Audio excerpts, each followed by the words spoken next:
నాశనం అయిపోద్ది. ఇలాగే ఇలాగే ఇలాగే ఇది పట్టుకో. సరే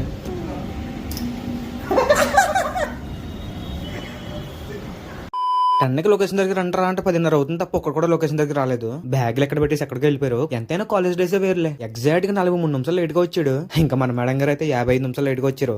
ఎందుకు పుడతారో కూడా తెలియదండి మనుషులు కొంతమంది. అప్పటికి ఎక్కడ సెల్ఫీ తీసుకుంటారు. నా గురించి నీకు తెలియట్లేదు. హాయ్ ఫ్రెండ్స్, ఈ రోజు ఇక్కడికి వచ్చాము.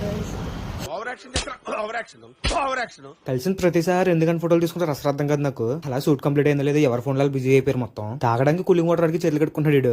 బేసిక్ సెన్స్ ఉండదు మనుషుల దగ్గర. ఎవరు ఇచ్చారు ఇడే కదా, వాళ్ళ తమ్ముడు ఫ్రీగా ఇచ్చాడు చాక్లెట్.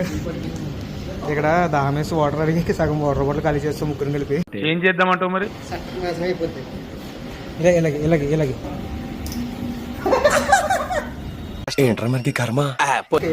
తినేసొద్దంటారా అంటే మధురంతో సెటిల్ అయిపోయి ఇద్దరు కూడా తీసుకుందాం అనుకున్నాను. బట్ 0 షుగర్ అంట. వాళ్ళు తాగుతారేమో అడుగుదాం అనుకున్నాను. నన్ను అడుగుతున్నాడు. మనం నీట్ గా పలిపితే సరిపెట్టేసుకున్నాం మనం. ఆ రోజు ఈవినింగ్ మనకు రూపా క్రియేషన్స్ నుంచి మనం ఆర్డర్ ఇచ్చింది వచ్చింది. అది తీసుకుందామని చెప్పి సంభాజీపేటలో ఉన్న డిడిటీస్కి వెళ్ళాను. ఇందులో ఏముందో చూసారని అనుకుంటున్నాను. See you then guys, bye by.